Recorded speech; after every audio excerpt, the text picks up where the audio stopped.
chers amis, nous sommes le vendredi 14 décembre, il est 7h30 du matin, les cloches de l'église viennent de sonner et donc je me propose d'aborder avec vous le chapitre 7 de la philosophie de la liberté. Y a-t-il des limites à la connaissance? Donc c'est le dernier chapitre de la première partie du livre. Ensuite, je vais vous quitter un moment. Je vais poster quelques vidéos, des animations, des petits dessins animés que j'ai pu récupérer sur un site américain consacré à la philosophie de la liberté qui s'appelle Philosophy of Freedom. Vous tapez dans Google. Je les ai contactés, donc ils m'ont donné l'aimable autorisation d'utiliser tout ce que je voulais à condition de citer les sources. Donc je posterai des petites animations, je vais essayer de les traduire en français, donc de mettre une bande son en français parce qu'à l'origine elles sont en anglais. Alors, je dois tout de même rappeler que ces vidéos sont en très grande partie improvisées, même si bien sûr je relis des notes, je relis dans le livre, je me concentre, intérieurement je me fais un schéma mental de ce que je vais aborder. Mais l'essentiel de ces vidéos consiste en un défilement. Je ne reviens jamais en arrière, sauf grande catastrophe, et alors je réenregistre une partie. Je ne fais que couper des petits silences, c'est pour ça que vous me voyez de temps en temps sursauter. Mais je ne revois jamais les vidéos, donc je ne les corrige pas. Elles sont là avec des erreurs certainement ou des approximations. Je pense que l'essentiel est juste, mais bon, c'est un livre très complexe, donc ces vidéos sont évidemment faites pour accompagner la lecture du livre lui-même. C'est une incitation à la lecture et si possible une aide aussi. Donc tout ça pour vous dire que je ne sais même plus ce que j'ai dit hier et au moment où je vous parle, je ne sais pas encore exactement par quoi je vais commencer, tellement chaque sujet est riche en, en conséquences, en propositions de réflexion, ça nous pose, ça nous chamboule, c'est vraiment un retournement de la pensée auquel je vous convie de participer. Allons-y donc.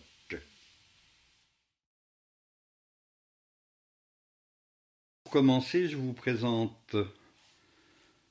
représente à nouveau le schéma général qui ressort de la philosophie de la liberté et qui représente l'homme et son acte de connaissance, l'homme acteur de la connaissance du monde. Examinez bien le schéma et je lis le texte. Nous avons établi dans les précédents chapitres que l'homme emprunte les éléments de sa connaissance à deux sources, qui sont la perception et la pensée. Le monde est perception. J'ai la perception, l'auto-perception de mon moi, autant que j'ai la perception de la pomme qui est devant moi. Comme nous l'avons dit, nous sommes organisés de telle sorte que la réalité pleine et totale, à l'inclusion de notre propre sujet, nous apparaît d'abord comme une dualité. Donc l'homme, quand il s'insère dans le monde, il crée une fracture, une déchirure dans le monde, et le monde devient une dualité. À ne pas confondre avec le dualisme. On verra ça plus tard. La connaissance triomphe de cette dualité en reforgeant un tout unique avec les deux éléments de la réalité. La perception d'une part et le concept élaboré par la pensée d'autre part. Appelons monde des apparences l'aspect sous lequel nous percevons l'univers avant que notre connaissance lui ait rendu sa forme réelle. Alors nous pourrons dire que le monde nous présente une dualité, mais que notre connaissance en recompose l'unité. Une philosophie qui part de ce principe peut être appelée monisme. La théorie adverse est celle des deux mondes, le dualisme. Donc on part ici dans ce chapitre avec le schéma et je viens de vous citer Steiner, qui explique donc suffisamment bien ce schéma. Maintenant, il faudra voir comment se situent les adversaires de ce monisme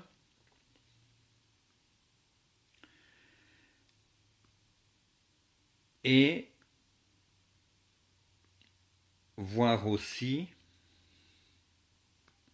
conformément au titre, s'il existe des limites à la connaissance humaine.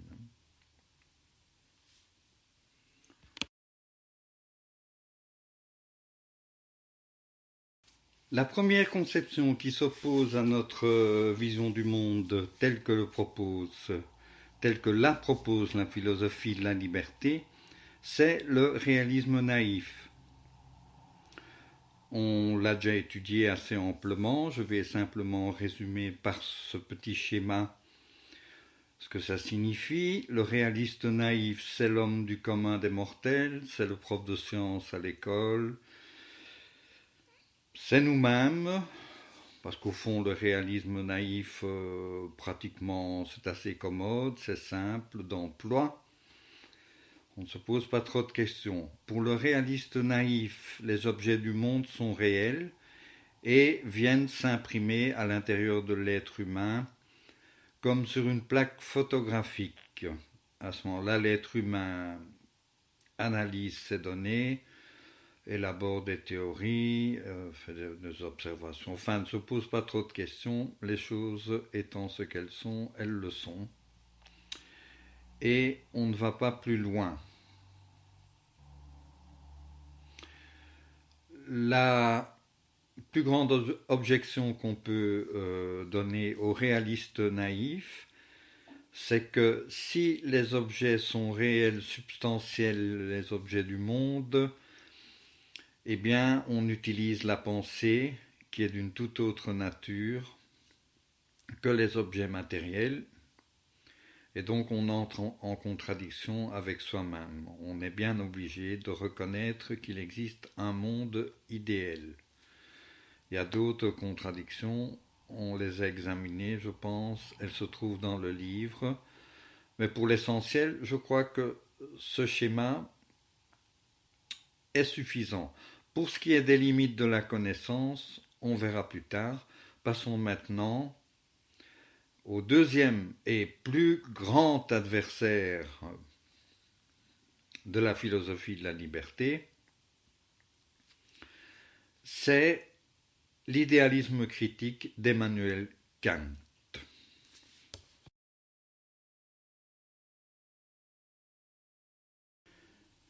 Avec l'idéalisme critique d'Emmanuel Kant, il faut lire Critique de la raison pure, très intéressant, c'est abordable, il faut se concentrer. C'est un édifice extraordinaire, à tel point qu'à l'heure actuelle, c'est encore l'idée dominante de notre époque pour la majorité des gens, des scientifiques, des penseurs, etc. L'idée est la suivante. L'homme se fait du monde extérieur des représentations. Et au fond, l'homme, représentation sur représentation sur représentation, se trouve enfermé dans une bulle de représentation. Une bulle totalement subjective. Alors, de plus, Derrière les objets qui nous apparaissent sous forme de représentation, doit exister un autre monde. C'est le monde de la chose en soi. L'être véritable des objets qui se dissimulent dans la représentation se trouve dans le monde de la chose en soi. Donc, l'idéalisme critique est un dualisme. Il imagine donc deux mondes séparés de nature différente et bien entendu, il a bien du mal à passer de l'un à l'autre, à trouver un passage cohérent de l'un à l'autre. Qui plus est, même le moi humain, on peut déjà le signaler, est inconnaissable. Il existe sous forme de sujet en soi, tout comme il y a les objets en soi. Théorie séduisante, je le redis, très séduisante. Je ne vais pas m'attarder plus longtemps, on en a déjà parlé précédemment. Dans le chapitre se retrouve encore une fois une réfutation de la théorie des deux mondes. Et notamment le fait que, pour justifier sa position, l'idéaliste critique est obligé d'emprunter au réalisme naïf une part de ses options de base. C'est-à-dire que, pour en arriver à l'idée du monde comme représentation, il faut bien que quelque part, il y ait des objets réels. Et ces objets réels se situent dans le corps humain. On parle d'un œil réel, d'un cerveau réel, etc. Ce qui est en contradiction avec l'idée de départ. Mon Dieu, c'est difficile à 9 heures du matin. Avançons.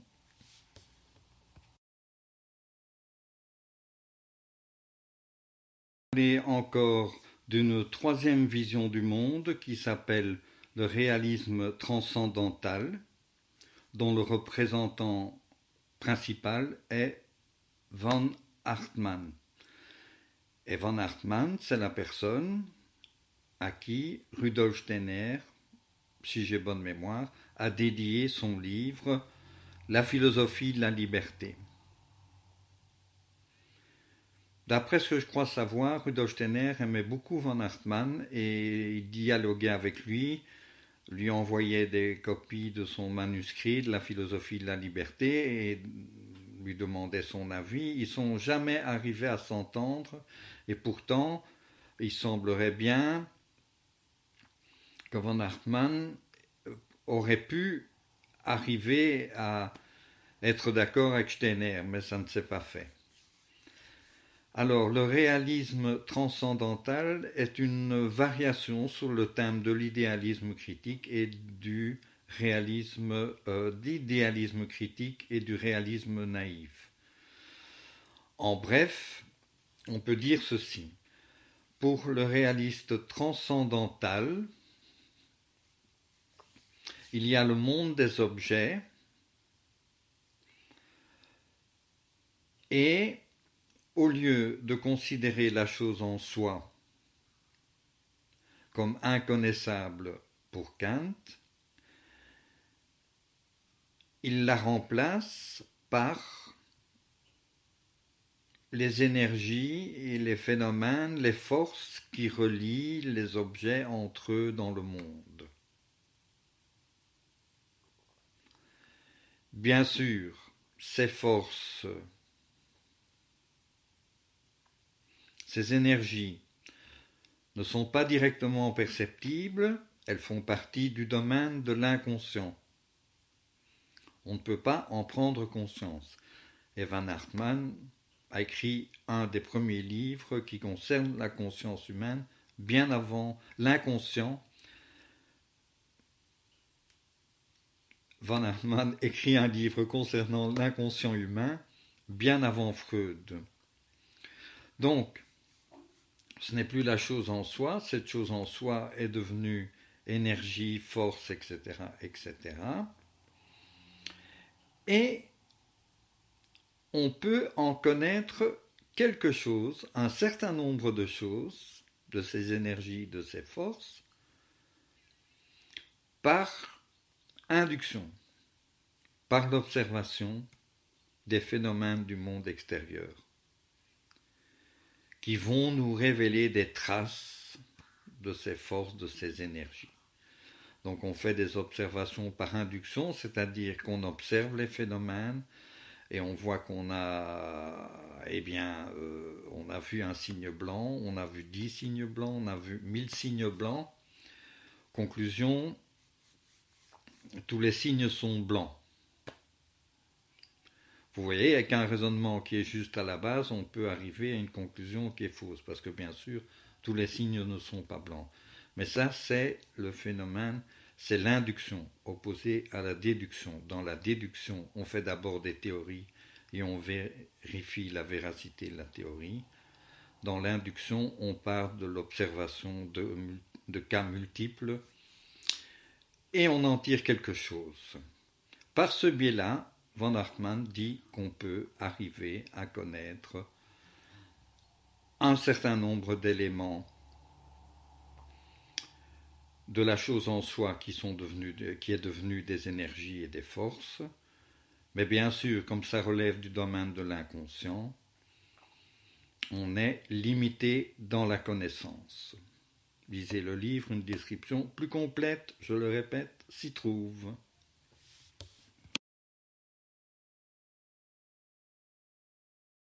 Venons-en au fait.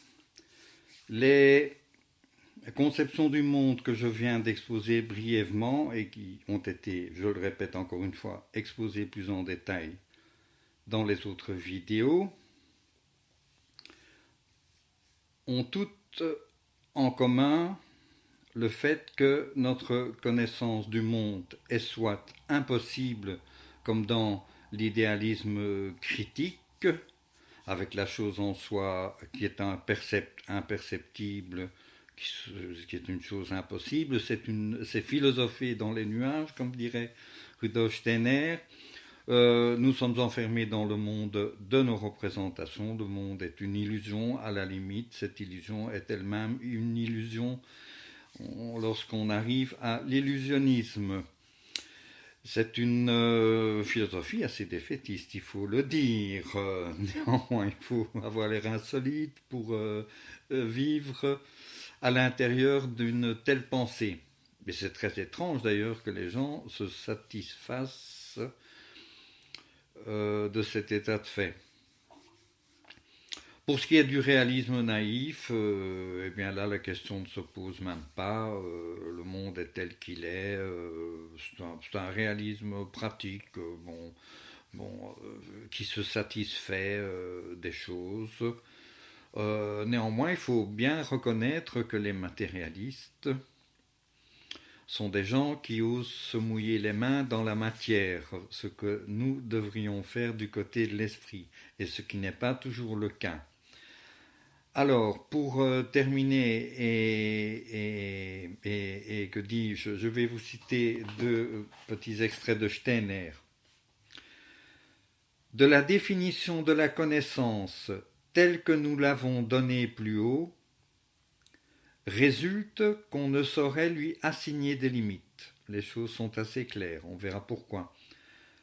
La connaissance n'est pas un événement cosmique quelconque, c'est une affaire que l'homme règle avec lui-même. Les choses sont là, elles ne demandent aucune explication. C'est une affaire que l'homme doit régler avec lui-même.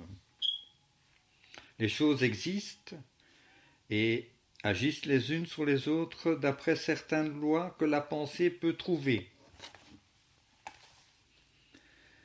Les conditions premières de l'apparition de la connaissance concernent donc le moi. Ouf, on est sauvé, on est replacé au centre de l'univers. C'est lui qui se pose à lui-même des questions. et il emprunte ces questions à l'élément parfaitement lucide et transparent de la pensée. Lorsque nous nous posons des questions auxquelles la réponse est impossible, c'est que quelque chose manque à la clarté et à la logique de nos questions, car ce n'est pas le monde qui les pose, c'est nous-mêmes. Donc pour en revenir au schéma que je vous ai proposé du monisme de Rudolf Steiner, donc, qui résout la dualité que l'homme, par son apparition dans le monde, crée par sa conscience, on passe définitivement de l'ère de la croyance à l'ère du savoir. On ne croit plus en une chose, on veut savoir, on veut connaître. Ça, c'est un énorme pas en avant. Si je veux considérer l'idée de Dieu ou des anges ou du monde de l'esprit, je ne vais pas le faire abstraitement, je vais me la poser comme on pose un acte de connaissance d'un objet ou d'un autre dans le monde des perceptions. Pour Rudolf Steiner, donc, il n'y a pas de limite à la connaissance. Et si vous examinez bien le schéma qui passe pour le moment au-dessus de ma tête, vous voyez que d'un côté, du côté des perceptions, il faut travailler pour les affiner. On a deux pôles, le pôle des perceptions. Du côté des perceptions, il faut faire un travail sur le monde des sens, affiner nos sens, passer de la quantité à la qualité. Donc nos sens ne nous servent pas seulement à mesurer, à compter et à peser, mais à évaluer des qualités, passage de la quantité à la qualité. Plus facile à dire qu'à faire. Nous sommes attachés au corps, donc au poids, aux mesures, et à la chair et au sang.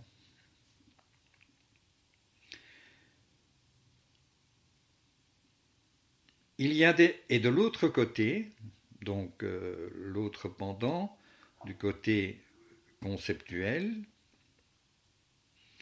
il faut travailler la faculté de l'intuition.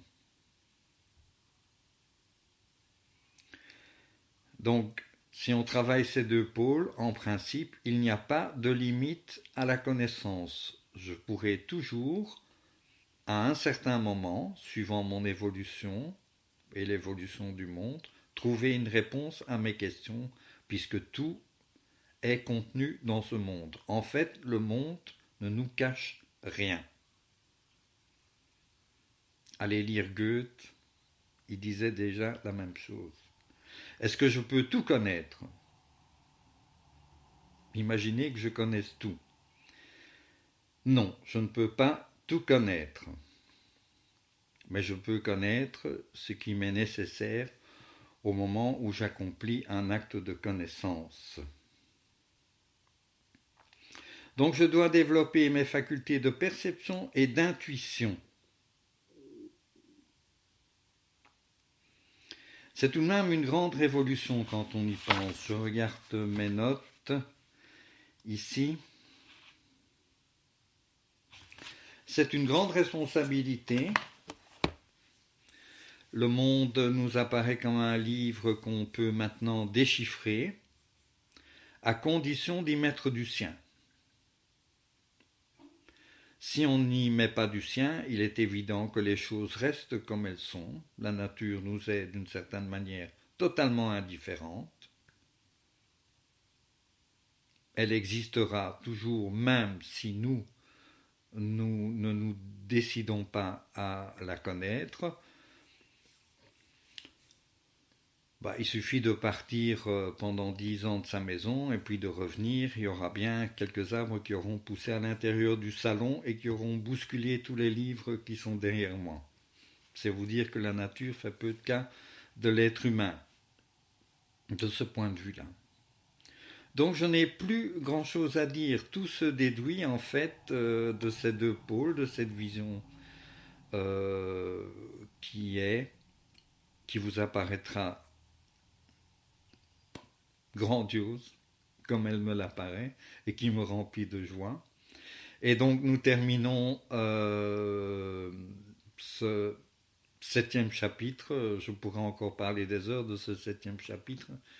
Il est tellement passionnant parce que c'est une tellement grande ouverture tout à coup. Et je suis content d'en parler car la Noël approche. Noël, donc ça veut dire nouvelle lumière.